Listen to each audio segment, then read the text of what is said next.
दोस्तों, राजपूत क्लासेस में आपका स्वागत है। आज हम हिंदी व्याकरण को प्रारंभ करने जा रहे हैं स्टार्टिंग से। हिंदी व्याकरण में सबसे पहला टॉपिक पढ़ेंगे शब्द विचार पर। हिंदी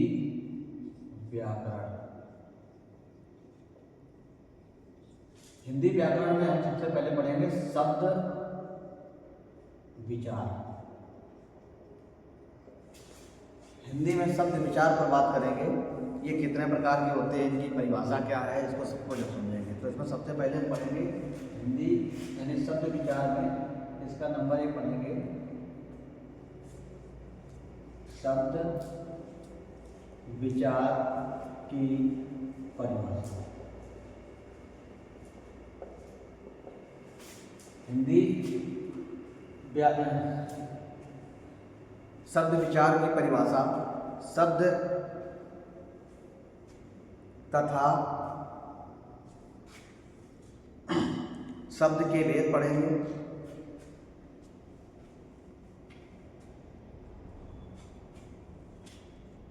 देखिए, शब्द और पद में अंतर पढ़ेंगे।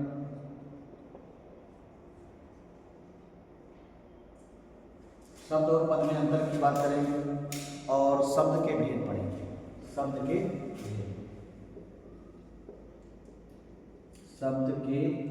भेद। तो सबसे पहले बात करेंगे शब्द विचार की परिभाषा। शब्द विचार की परिभाषा क्या होती है, शब्द विचार और पद में अंतर क्या होता है, शब्द क्या होता है। शब्द जो होता है, शब्द जो होता है स्वतंत्र होता है। शब्द स्वतंत्र होता है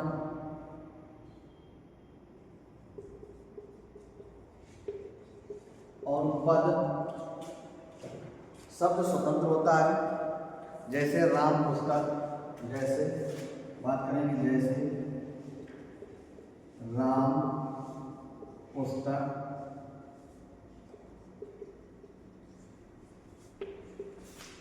पद की बात करेंगे तो पद यदि शब्दों को वाक्य में प्रस्तुत किया जाए, यदि शब्दों को वाक्य में प्रस्तुत किया जाए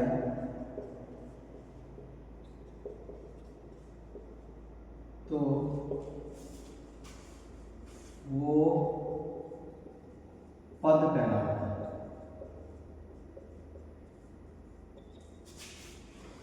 पद जो है, यदि शब्दों को वाक्य में प्रस्तुत किया जाए तो वो पद कहलाता है। जैसे मोहन घर जाता है, जैसे मोहन घर जाता है, मोहन घर जाता है। अब हम बात करेंगे, देखिए पद क्या होता है। पद शब्दों के समूह से, यानी कई शब्द से मिलकर पद बनता है। जैसे मोहन एक शब्द हो गया, घर एक शब्द हो गया, जाना एक शब्द हो गया, कई शब्द जब हो गए, यानी यदि शब्दों को वाक्य में प्रस्तुत किया जाए तब वो आपका पद कहलाएगा। और शब्द क्या है, स्वतंत्र होता है। जैसे राम पुस्तक, ये एक अपने आप में स्वतंत्र होता है। अब हम बात करेंगे शब्द की परिभाषा क्या होती है। शब्द की परिभाषा के बारे में बात करेंगे। देखिए, यह लिखते हैं शब्द की परिभाषा। शब्द की परिभाषा, शब्द की परिभाषा क्या होगी। देखिए, जैसे हम बात करें, एक या एक से अधिक वर्णों का सार्थक, यानी जिसका अर्थ निकलता हो, ध्वनि समूह शब्द कहलाता है। यानी एक या एक से अधिक, एक या एक से अधिक वर्णों का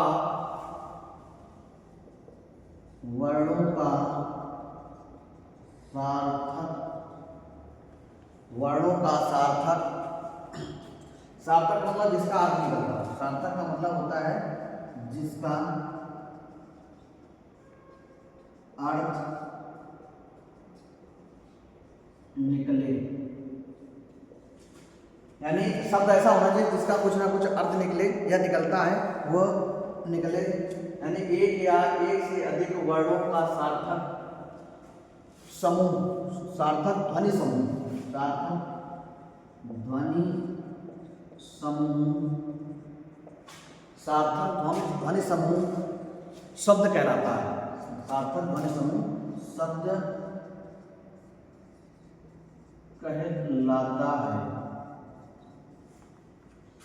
अब जैसे बात करते हैं कि कोई भी शब्द ले लेते हैं, जैसे मान लीजिए मैंने ले लिया जैसे माँ, घर,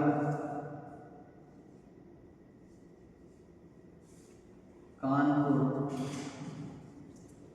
इनका कुछ ना कुछ अर्थ निकलता है। यानी शब्द की परिभाषा क्या हुई, एक या एक से अधिक वर्णों का सार्थक जिसका अर्थ निकले ध्वनि समूह शब्द कहलाता है। जैसे माँ, घर, कानपुर, कोई भी शब्द ले सकते हैं, उसमें कोई ये नहीं कि। अब जैसे हम बात करते हैं कि शब्दों के भेद क्या होते हैं, शब्दों के भेद, शब्दों के भेद पर बात करेंगे।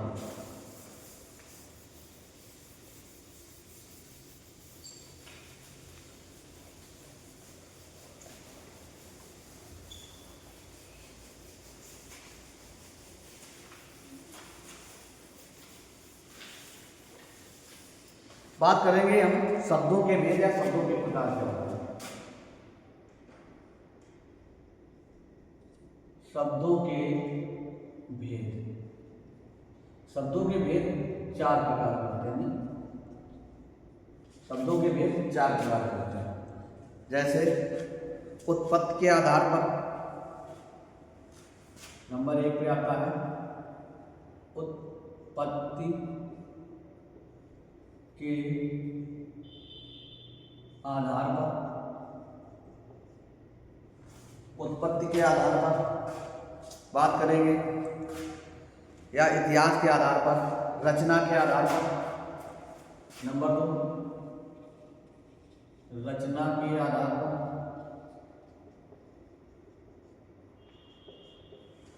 रचना के आधार पर। नंबर 3 आता है प्रयोग या रूप परिवर्तन के आधार पर, यानी प्रयोग के आधार पर, प्रयोग के आधार पर, प्रयोग के आधार पर। और बात करेंगे हम अर्थ के आधार पर। नंबर 2 आएगा इसका अर्थ के आधार पर। कहीं कहीं आपको 4 प्रकार मिलेंगे, कहीं कहीं 5 प्रकार के मिलेंगे, ये निश्चित नहीं होता है। तो हम शब्दों के भेद जो हैं इसको एक सारणी के आधार पर देखें। शब्दों के भेद,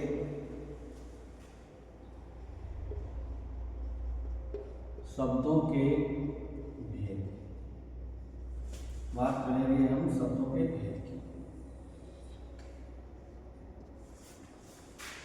तो सबसे पहला आता है उत्पत्ति के आधार। सबसे पहले आता है उत्पत्ति के आधार।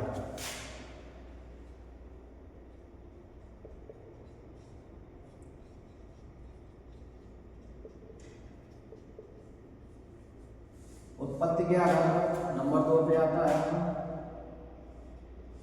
नंबर 2 पे आता है आपका रचना के आधार पर।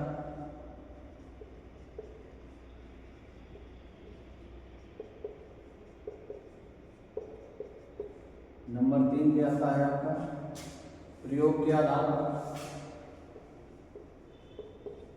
प्रयोग के आधार पर। नंबर 4 आता है अर्थ के आधार पर।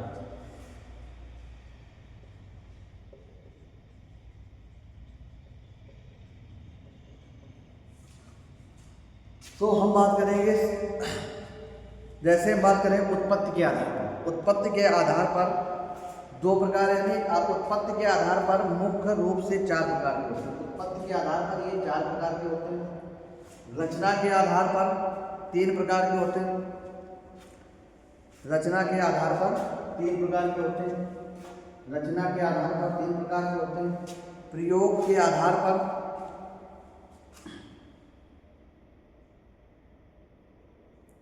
प्रयोग के आधार पर 2 प्रकार के होते हैं। प्रयोग के आधार पर 2 प्रकार के होते हैं, इनका 2 प्रकार होता है। और अर्थ के आधार पर आपके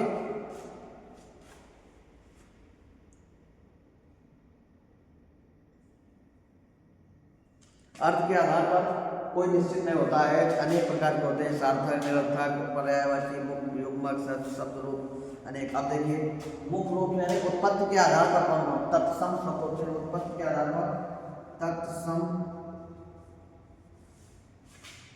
और तत्सम हो गया, विदेशी हो गया, देशज हो गया,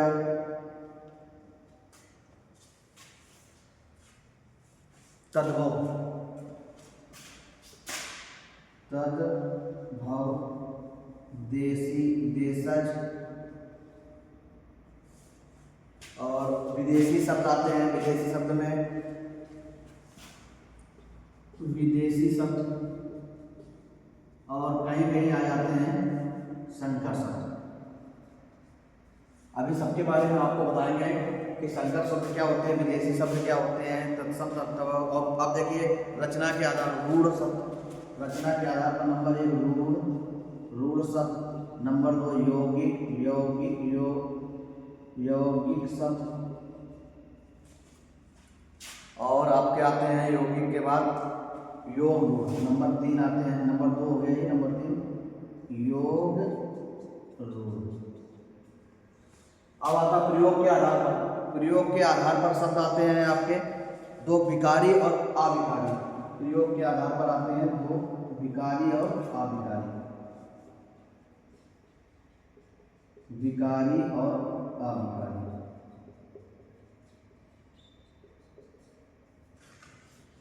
विकारी शब्द वो होते हैं इनके अंतर्गत जैसे संज्ञा, सर्वनाम, क्रिया, ये विकारी होते हैं। संज्ञा, सर्वनाम, संज्ञा, सर्वनाम, विशेषण, विशेषण और क्रिया। अविकारी शब्दों का प्रयोग होता है इनके क्रिया विशेषण, क्रिया विशेषण, क्रिया विशेषण के बाद समुच्चय बोधक,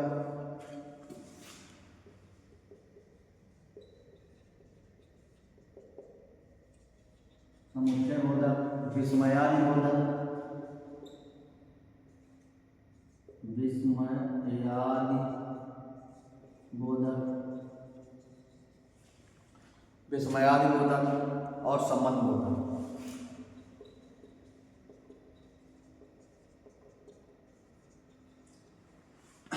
देखिए जो शब्द संज्ञा, सर्वनाम, विशेषण, क्रिया के साथ प्रयोग किए जाते हैं वो विकारी होते हैं, इसमें परिवर्तन होता है। और अविकारी में कोई परिवर्तन, संज्ञा सर्वनाम का से कोई परिवर्तन नहीं होता है। अब जैसे हम बात करेंगे सार्थक शब्द, इसमें आता अर्थ के आधार पर सार्थक शब्द, निरर्थक शब्द, सार्थक सार्थक शब्द हो गया, निरर्थक शब्द हो गया, विलोम शब्द हो गया, पर्यायवाची हो गए, युग्मज हो गए, युग्म शब्द हो गए और बहुत शब्द होते हैं। ये सब आपके अर्थ के आधार पर आते हैं। अब देखिए हम बात करते हैं शब्दों को। हमने बताया था आपको कि शब्द की बात करें तो सबसे पहले हम बात करते हैं शब्द स्वतंत्र होते हैं और पद क्या होते हैं, शब्दों से मिलकर बने होते हैं। इसके बाद शब्द की परिभाषा बताई थी। एक शब्द, एक या एक से अधिक का सार्थक जिसका अर्थ निकलता हो यानी ध्वनि समूह शब्द कहलाते हैं, यानी शब्द कहलाते हैं। जैसे माँ, कानपुर या गा, घर, कमल, किताब। शब्दों के भेद होता है। शब्दों के भेद 4 प्रकार के होते हैं। उत्पत्ति के आधार पर, रचना के आधार पर, प्रयोग के आधार पर, अर्थ के आधार पर। उत्पत्ति के आधार पर तत्सम, तद्भव। देखिए जो शब्द संस्कृत भाषा से या अन्य भाषा से जैसे के शब्द थे वैसे ही प्रयोग होने लगे वो तत्सम कहलाते हैं। तद्भव शब्द वो कहलाते हैं जो जिनमें कुछ रूप में परिवर्तन हुआ। देशज शब्द वो कहलाते हैं जो हमारे देश में ही प्रयोग किए जाते हैं। विदेशी शब्द जो विदेशी भाषाओं से लिए गए, फारसी, अरबी, तुर्की भाषाओं से लिए गए। संकर शब्द वो कहलाते हैं जो दो भाषाओं से मिलकर बने होते हैं, एक अपने देश का या दूसरे देश का। जैसे रेलगाड़ी संकर शब्द होता है। अब देखिए रूढ़ शब्द, यौगिक शब्द, योग रूढ़। रूढ़ शब्द होते हैं जिनका कोई खंड ना किया जाए, योग रूढ़ होता है जिसका खंड किया जा सके, यौगिक शब्द जिसके खंड किए जा सकते हैं, योग रूढ़ जिसके खंड किए जा सकते हैं लेकिन उसका अर्थ अलग निकलता है। प्रयोग के आधार पर यानी विकारी और विकारी। विकारी शब्द जैसे संज्ञा, सर्वनाम, विशेषण, क्रिया, ये शब्द विकारी शब्द कहलाते हैं। और क्रिया, विशेषण, समुच्चय बोधक, विस्मयादि बोधक, संबंध बोधक ये आपके अविकारी कहलाते हैं। अर्थ के आधार पर सार्थक शब्द, निरर्थक शब्द, विलोम शब्द, पर्यायवाची, युग्म शब्द ये शब्द आपके अर्थ के आधार पर जाने जाते हैं। अब हम बात करेंगे उत्पत्ति के आधार पर शब्द। उत्पत्ति के आधार पर शब्द क्या क्या होते हैं? ये उत्पत्ति के आधार पर शब्द की बात हम अब अगले वीडियो में करेंगे। इसको हम आपको एक साथ पढ़ाएंगे। उत्पत्ति के आधार पर, रचना के आधार पर, प्रयोग के आधार पर, अर्थ के आधार पर, ये सब एक साथ हम करवाएंगे आपको। और इसके बाद फिर हम एक वीडियो इसका बनाएंगे, उसमें रचना के आधार पर करवाएंगे, प्रयोग के आधार पर करवाएंगे। धीरे धीरे सभी वीडियो हम आपको धीरे धीरे पूरा आपको बढ़ाते हुए लेके चलेंगे। फिर जैसे ही आपका शब्द खत्म होगा फिर हम आपको वर्णमाला स्टार्ट करेंगे। थैंक यू, धन्यवाद।